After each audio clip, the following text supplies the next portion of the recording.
She walked up to my apartment on a Monday. There's just something about Mondays. They always pull you right back into the fray. Just when you think the weekend washed away your waste of a life. Bam. Monday. I guess the slime and filth of this city wasn't done with me yet. I was enjoying a cigarette, a waffle, and a fifth of Jack when she knocked on my door.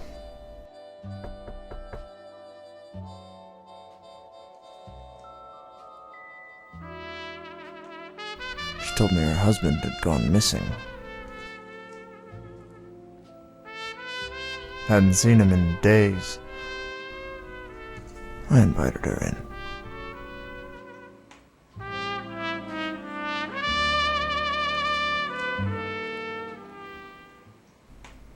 The last time she saw him, they fought, she said. The last time I saw him, we fought. Over what? I asked. Over what? And that's when the truth came out. She'd been sleeping around on him, playing him for a sap. A cuckold, they used to say in the old-timey days. Letting any good-time Johnny who wanted to take a chance drop a wooden nickel on her. Her husband found out, and from there on, well, this story writes itself like Stephen King writing his 5th novel this week. She told me she went to their apartment to find a bloody handprint on the wall like a naughty child's finger paints. And bloody drag marks out to the street like, well, I think you can insert your own analogy here. I need you. She needed me, she said. I was always a sap for a pretty dame with big blue peepers. She showed me a clipping from this morning's paper. An obit.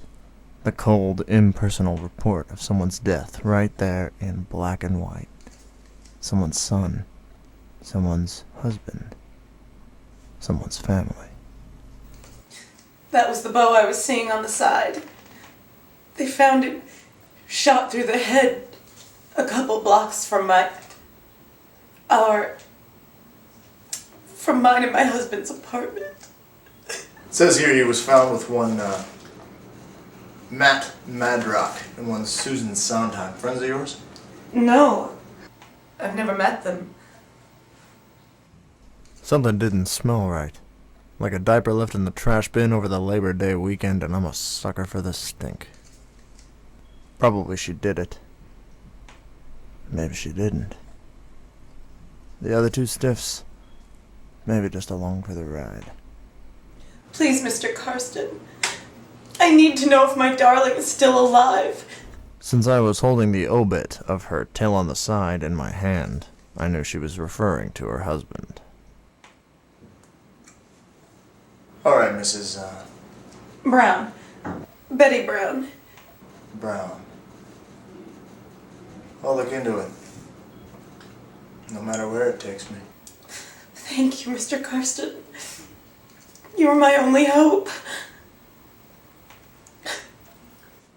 I started by calling my contact at the police department.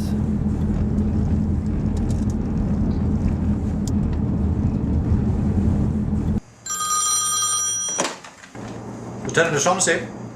Hi, Dan. I need a favor. Well, now, you ran sure out of favours years ago, Joe. I thought you'd hung it up, finally sunk to the bottom of the bottle. Yeah, well, I pulled myself out of retirement for a set of curves I wouldn't mind driving off of. She had blue eyes, Dan. Thank you, Dan. You always wear something for blue eyes, Joe.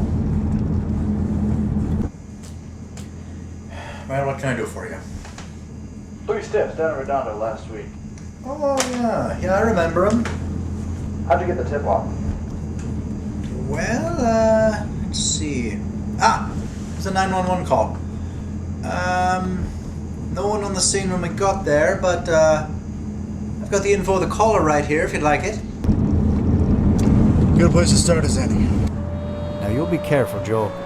This doesn't smell quite right to me. We sent an officer out, and the lady who reported it said she saw them on the side of the road, but was too afraid to stop. We're still investigating. I'll text you the information.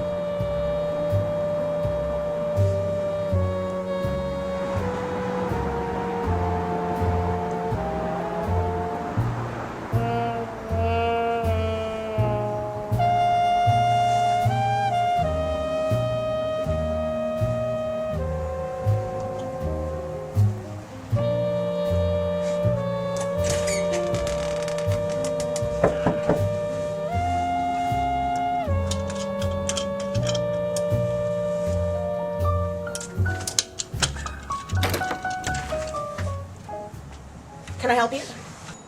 Joe Karsten, PI. I'm wondering if I could ask you a couple of questions. Look, I told the Flatfoot all I knew. I know, miss, you're not a suspect, just following a lead. Look, I was driving down the road. I saw 3 bodies.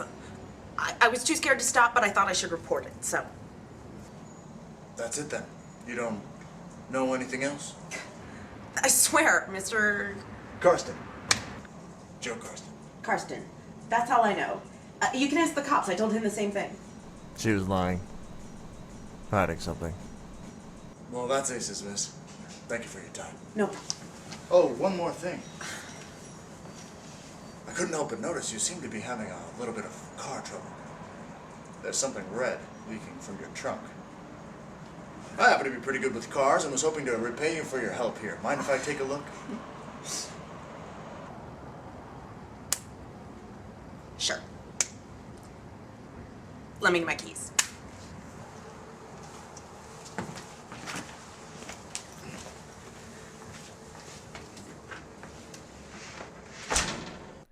Next time on 3.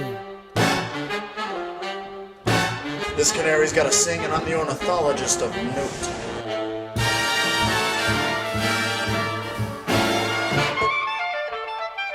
Fantastic! Oh my god. Totally.